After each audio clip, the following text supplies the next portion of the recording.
श्री गणेशाय नमः, श्री सरस्वती नमः, श्री कृष्णाय नमः।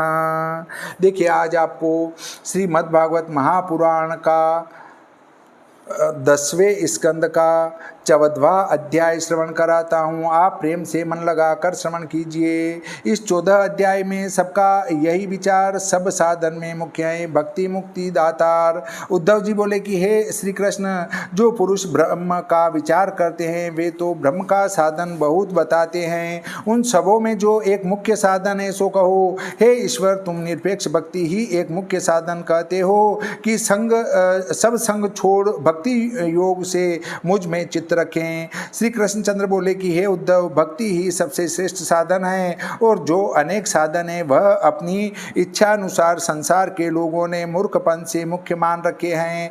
वह सब तुच्छ फल के देने वाले हैं और मुख्य तो यह मेरी वेद रूप वाणी है जो प्रलय काल में नष्ट हो गई थी। यह वह वाणी है जिससे प्राणी का मन मुझ में लग जाए। यह पहले मैंने ब्रह्मा जी से कहा था। ब्रह्मा ने अपने बड़े पुत्र मनु से वह वाणी कही। उस मनु ने महर्षि भृगु, मरीचि, अंगिरा, पुलस्त्य, पुलह, कृतु इन 7 ब्रह्मा के पुत्रों से कही। उनसे उनके पुत्र दैत्य, देवता, गुह्यक, मनुष्य, सिद्ध, गंधर्व, विद्याधर, चारण, किंदेव, मनुष्य जाति में देवतुल्य, किन्नर, नाग, राक्षस, किम पुरुषादिक सबों ने वह वाणी ग्रहण की। जिनकी वासना रजोगुण तमोगुण आदि से अनेक प्रकार की हैं, जिन वासनाओं से देवतुल्य मनुष्यादिक प्राणियों के शरीर भिन्न भिन्न होते हैं और उनकी बुद्धियों में भी भेद हैं, और उन सबों ने अपनी वासना के अनुसार भिन्न भिन्न वेद का व्याख्यान किया है। इस प्रकार प्रकृति की विचित्रता से मनुष्यों की बुद्धि विचित्र हो गई और शास्त्रों में भी भेद पड़ गए। किसी प्राणी के उपदेश की परंपरा से वेद विरुद्ध पाखंड बुद्धि हुई। हे पुरुषों में श्रेष्ठ मेरी माया से मोहित बुद्धि पुरुष अनेक प्रकार के इच्छा अनुसार कल्याण के साधन कहते हैं। कोई धर्म को ही मुख्य कहता है, कोई यश को, कोई काम को, कोई सत्य को, कोई शम दम को, कोई ऐश्वर्य को और कोई स्वार्थ को ही मुख्य कहते हैं। कोई दान करो, भोग करो यही कहते हैं। कोई यज्ञ, तप, दान, व्रत, नियम, संयम यह सब साधन कहते हैं। इन प्राणियों को अपने कर्मानुसार लोक कर्म फल मिलते हैं। वह सब परिणाम में दुख से पूर्ण, किंचित आनंद युक्त, शोक से व्याप्त आदि अंत वाले हैं। हे सौम्य, मुझ में जिन्होंने आत्मसमर्पण किया है और जो सबसे निरपेक्ष हैं उनको मेरे परमानंद स्वरूप की प्राप्ति से सुख मिल रहा है। वह सुख विषयों में लगे पुरुषों को प्राप्त नहीं होता, क्योंकि जो भक्तों का सुख है वह विषयी पुरुषों को कहा। जो अकिंचन, दांत, समचित और संतुष्ट मन है उनको सब दिशाएं सुख रूप हैं। जिन्होंने मुझ में आत्मसमर्पण कर दिया है उनको मेरे अतिरिक्त और किसी वस्तु की चाहना नहीं है। मैं एक ही उन्हें प्रिय हूँ। अधिक क्या कहें। ब्रह्मलोक, इंद्र का संपूर्ण राज्य, भूमि का राज्य, पाताल का राज्य, अणिमा, महिमादिक योग सिद्धि व मोक्ष तक की उनको चाहना नहीं है। इसलिए भक्तों के समान को मुझे कोई प्यारा नहीं। हे उद्धव, अब मैं तेरे आगे अधिक क्या कहूँ। मेरा आत्मा भी मुझे प्रिय नहीं। हे उद्धव, जैसे तुम मुझे प्यारे हो वैसे मेरा पुत्र ब्रह्मा, महादेव, शंकरषण और लक्ष्मी जी भी मुझे प्यारे नहीं हैं। यह अति संतोष से भगवान श्री कृष्णचंद्र ने कहा। उत्तम भक्तों की तो कथा ही क्या है। सो सामान्य भी मेरे भक्त, वे भी कृतार्थ, और जो मेरे भक्त विषयों से पीड़ित अजितेंद्रिय उनको भी दृढ़ भक्ति होने के कारण विषय पराभव नहीं कर सकते। हे उद्धव, जिस प्रकार प्रचंड अग्नि काष्ठ को भस्म कर देती हैं उसी प्रकार मेरी दृढ़ भक्ति सब पापों का नाश कर देती हैं। इसके भक्ति बिना और कोई उपाय नहीं। हे उद्धव, योग, सांख्य, धर्म, पाठ, तप, त्याग यह कोई मुझे ऐसे वश नहीं कर सकते जैसे एक दृढ़ भक्ति मुझे वश कर लेती है। भक्तों को प्रिय आत्म रूप हैं। मैं श्रद्धा से उत्पन्न हुई भक्ति से ही आत्माओं के वश हो जाता हूँ। यदि मेरी भक्ति चांडाल करे तो उसके भी जाति दोष पवित्र हो जाते हैं। सत्य और दया संयुक्त धर्म और तप से संयुक्त विद्या भी उस पुरुष को पवित्र नहीं कर सकती जिसके चित्त में मेरी भक्ति नहीं है, जिसमें के रोमांच न हो, द्रवीभूत न हो, आनंद के आंसू न चले, उसकी भक्ति कैसे जानी जाए। और भक्ति बिना हृदय कैसे शुद्ध हो। अब भक्ति का लक्षण कहते हैं जिसकी वाणी गदगद हो, चित्त द्रवीभूत हो, कोमल हो, नेत्रों से बारंबार आंसू बहे, कभी हंसे कभी लज्जा छोड़ उच्च स्वर से गावे नाचे। इस प्रकार जो मेरी भक्ति से युक्त हो वही लोकों को पवित्र करता है। जैसे स्वर्ण अग्नि में तपाने से श्यामता छोड़ निर्मल ही अपने रूप को प्राप्त होता है, वैसे ही यह आत्मा मेरे भक्ति योग से कर्म वासना त्याग कर मेरे ही स्वरूप को प्राप्त होता है। यहाँ एक दृष्टांत आता है कि एक त्रिलोक सुनार बड़े साधु सेवी थे। जो कुछ वस्तु प्राप्त होती थी सब साधुओं में व्यय करते थे। एक समय राजा के यहाँ से कुछ आभूषण बनाने को आए, सो इनके यहाँ बहुत से साधु आ गए। इन्होंने उस राजा के द्रव्य को भोजन सामग्री मंगाकर साधुओं को खिला दी। मतलब जो वो सुनार था उसके वहाँ बहुत संत आ गए, तो राजा के जो गहने बनाने आए थे वो भी बेच बुचा के साधुओं की सेवा में लगा दिया पैसा। और आप टाल बाल करते रहे। तब राजा के यहाँ व्यवहार का दिन आया तो यह जंगल को भाग गए।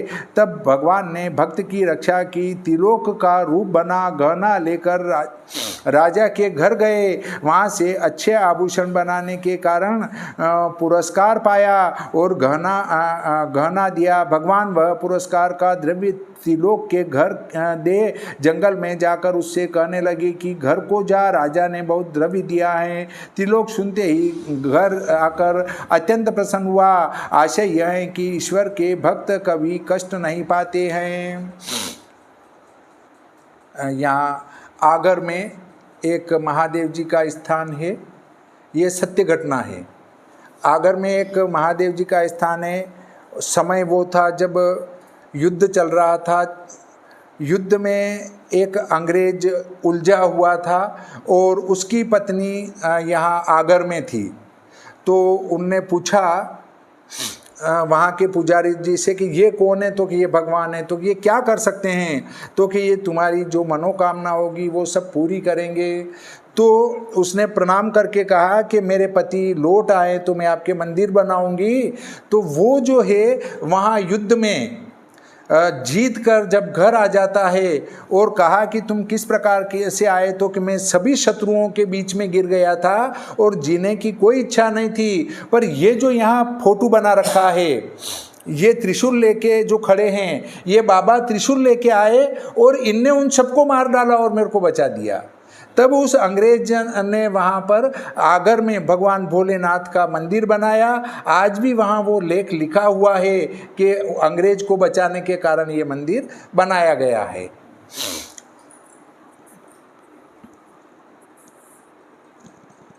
सत्य और दया संयुक्त धर्म और तप से संयुक्त विद्या भी उस पुरुष को पवित्र नहीं कर सकती जिसके चित्त में मेरी भक्ति नहीं, जिसके रोमांच न हो, द्रवीभूत न हो, आनंद के आंसू न चले, उसकी भक्ति कैसे जानी जाए और भक्ति बिना हृदय कैसे शुद्ध हो। अब भक्ति का लक्षण कहते हैं जिसकी वाणी गदगद हो, चित्त द्रवीभूत कोमल हो, नेत्रों से बारंबार आंसू बहे, कभी हंसे कभी लज्जा छोड़कर उच्च स्वर से गावे नाचे। इस प्रकार जो मेरी भक्ति से युक्त हो वही लोगों को पवित्र करता है।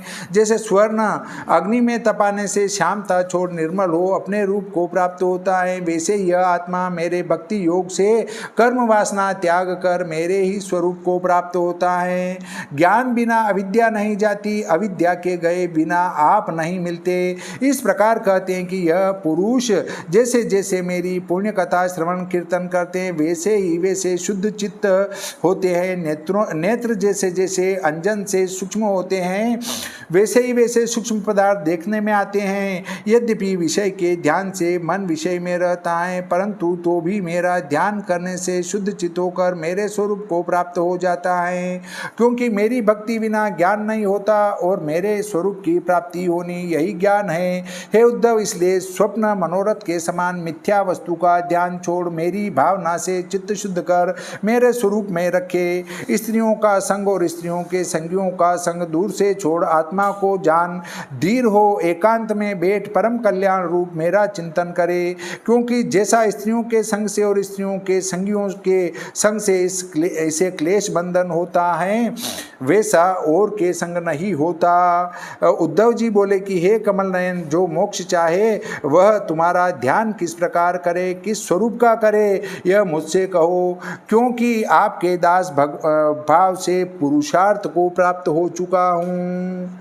यहाँ एक शंका उत्पन्न होती है। श्री कृष्ण से उद्धव जी ने पूछा कि मुक्ति की इच्छा करने वाले योगी जन भगवान का ध्यान कैसे करते हैं। तब श्री कृष्ण ने उद्धव जी की बात को त्याग कर सगुण रूप का वर्णन किया। इसका क्या कारण?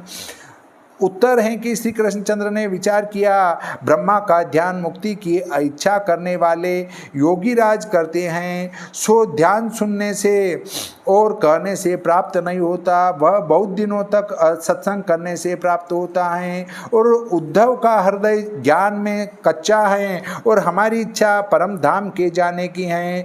जो कुछ अधिक दिन हमको मर्त्यलोक में रहना होता तो भी उद्धव ब्रह्म ज्ञान जानने में पक्का हो जाता। ऐसा विचार करके सगुण का ध्यान वर्णन किया कि धीरे धीरे सगुण का ध्यान करते करते ब्रह्मा के ध्यान को उद्धव प्राप्त हो जाएंगे। इसलिए ब्रह्म के ध्यान को त्याग कर सगुण का ध्यान श्री कृष्णचंद्र ने वर्णन किया। श्री कृष्ण बोले कि हे उद्धव, समान आसन पर बैठ अपनी देह समरख जैसे सुख हो वैसे ही बैठ, अपने दोनों हाथ गोद पर रख, नासिका के अग्रभाग पर दृष्टि रखे। सावधान से बैठकर अपनी दृष्टि यहाँ नाक के अग्रभाग पर रखे। ऐसे जो है आप यहाँ दृष्टि रखकर कुंभक, पूरक, रेचक प्राणायाम करें। श्वास को एक नासिका से खींचना, रोकना, फिर दूसरी नासिका से निकालना, जिससे निकाला उससे खींचना, रोकना और वापस निकालना, यहाँ पर दृष्टि रहे, ये क्रिया करें। इसमें अगर आपको गर्मी लगती हो तो पहले इससे चालू करें, उल्टे नथुने से, और यदि आपको ठंड महसूस होती हो तो सीधे नथुने से इसको प्रारंभ करें। इस प्रकार बैठ प्रणाम के मार्ग पूरक कुंभक रेचक करके शुद्ध हो, जितेंद्रीय हो, शनै शनै प्राणायाम का अभ्यास कर। रेचक पूरक कुंभक क्रम से अभ्यास करें। प्राणायाम दो प्रकार का है, एक तो प्रणव सहित प्राण से प्रकट करके ओमकार में घंटे के शब्द के समान उदात्त नाद स्थित करें।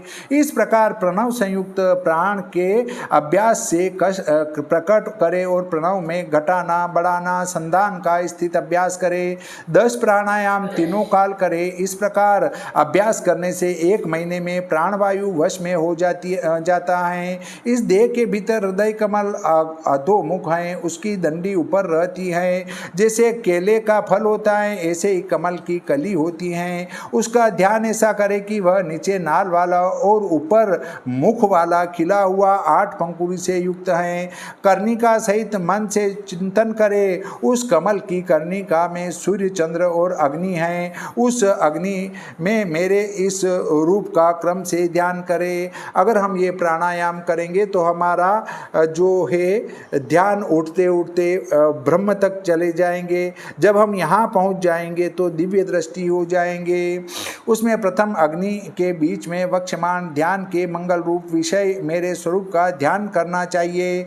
सम, अशांति, सुंदर मुख, दीर्घ सुंदर 4 भुजा धारण किए, अति सुंदर ग्रीवा, उत्तम गोल कपोल, अति उज्ज्वल मंद मुस्कान युक्त, समान कानों में प्रकाशमान मकराकृति कुंडल धारण किए, पीतांबर पहने, मेघ की भांति श्याम सुंदर श्रीवत्स संयुक्त लक्ष्मी को वक्षस्थल में धारे, शंख, चक्र, गदा, पद्म, वनमाला से भूषित, नुपुरों से शोभित, चरण कमल, कौस्तुभ मणि की कांति कांति से युक्त संयुक्त प्रभाव से देदीप्यमान कंकण कटी मेखला बाजूबंद धारण किए सर्वांग सुंदर और मनोहर प्रसन्नता के कारण अति सुंदर शोभित मुख और नेत्र अति सुकुमार रूप का ध्यान करे। सब अंगों में मन दे। प्रथम इंद्रियों को विषयों से खींच मन में मिलावे, मन को बुद्धि सारथी से विषयों में निकाल मेरे स्वरूप से में मिलावे। चित्त सर्वत्र व्याप्त है, अंग अंग में फिरता है, उसको उन अंगों से निकाल मेरे मुख की भावना में रखे। मंदहास्य संयुक्त मेरे मुख का बहुत काल तक चिंतन करे और कुछ मन में न धरे। जब मुख में मन स्थिर हो जाए तो मुख से भी खींचकर सबके मूलभूत साक्षात मेरे स्वरूप में रखे। उसे वहां से छुड़ाकर साक्षात शुद्ध ब्रह्म रूप मेरे संपूर्ण स्वरूप में संलग्न हो जाए, तब और चिंतवन न करे। इस प्रकार समाधि में दृढ़मति हो, अपने आत्मा में आत्म रूप मुझे ही देखे। जैसे ज्योति में ज्योति मिल जाती है, उसी प्रकार सर्वात्म रूप में अपने आप को मिला देखे। इस प्रकार सुदृढ़ तीक्ष्ण ध्यान से योगी जन मुझ में मन संयुक्त करे, तब वह द्रव्य ज्ञान क्रिया रूप ब्रह्म शीघ्र ही निवृत्त होने से शांति को प्राप्त होता है। श्रीमद्भागवते महापुराणे एकादश स्कंदे भाषा टीकायां भगवदुद्धव संवादे भक्ति योग निरूपणम नाम चतुर्दशो अध्याय। श्री सरस्वती मैया की जय, श्री गणपति जी महाराज की जय, श्री रामचंद्र भगवान की जय, श्री कृष्णचंद्र भगवान की जय, बजरंग बली की जय।